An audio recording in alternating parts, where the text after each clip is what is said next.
While much of the Note 3 has been updated, arguably the best changes come in the design. The S Pen has been somewhat shrunken down but retains its general aesthetic.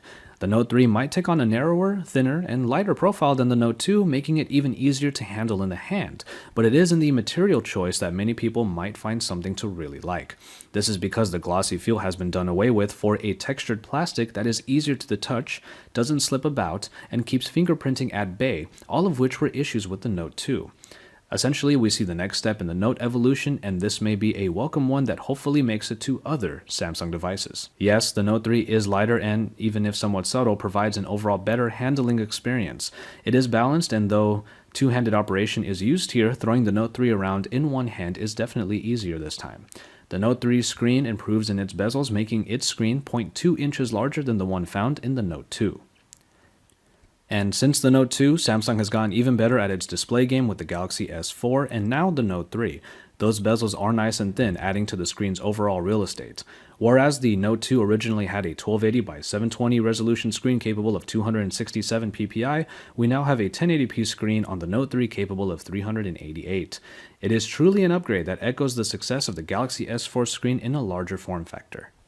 Under the hood, the Note 3 will come with either the Snapdragon 800 at 2.26 GHz or the Exynos octa-core that typically doesn't get much play in the West. Given the age of the Note 2, its Exynos 4412 is definitely a far cry from the sheer power that the Note 3 is capable of. While its predecessor might have been able to hold its ground, the Note 3 absolutely flies and can handle even more multitasking as the first device out with 3 GB of RAM. The battery might not have gotten a significant increase this time around, but optimizations and power consumption could still give the Note 3 the edge in longevity. While we don't have any camera shots to show here, we can definitely expect the 13 megapixel camera in the Note 3 to outperform the 8 megapixel optics found in the Note 2.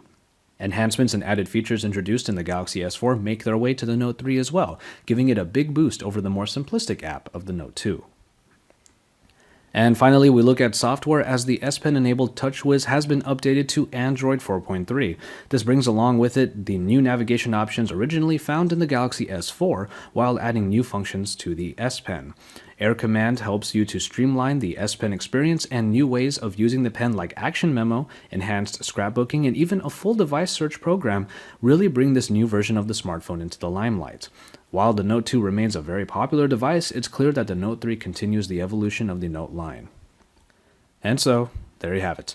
It's not hard to see that the Note 3 is a real step forward for the Note line, and while the Note 2 remains perfectly viable as a pen-enabled tablet phone, Samsung has added in quite a lot to make the upgrade very much worth it. We have much more for you on the Galaxy Note 3 coming up, so stay tuned to Android Authority because we're your source for all things Android.